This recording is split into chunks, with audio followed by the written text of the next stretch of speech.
صفحة number 94.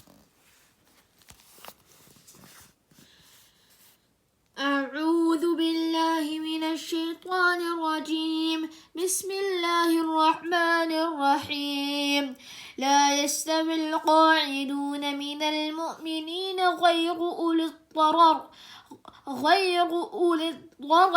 والمجاهدون في سبيل الله بأموالهم وأنفسهم.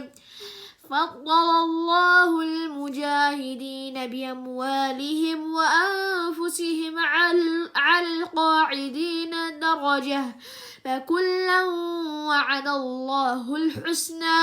وفضل الله المجاهدين على القاعدين أجرا عظيما، درجات منه ومغفرة ورحمة، وكان الله غفورا رحيما. إن الذين توفاهم الملائكة ظالمي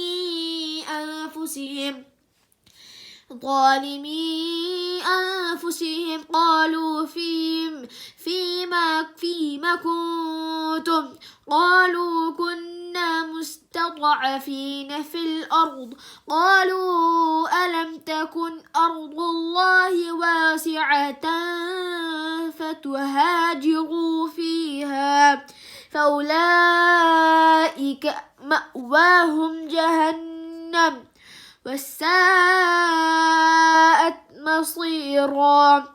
إلا المستضعفين من الرجال والنساء والولدان لا يستطيعون حيلة ولا يهتدون سبيلا، فأولئك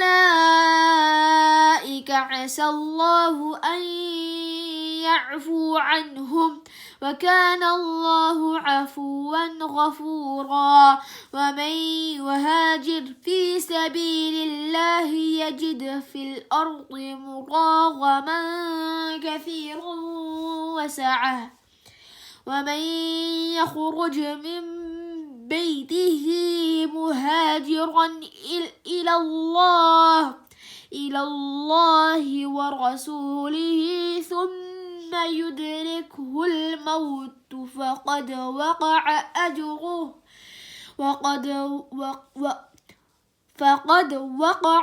أجره على الله، وكان الله غفورا رحيما.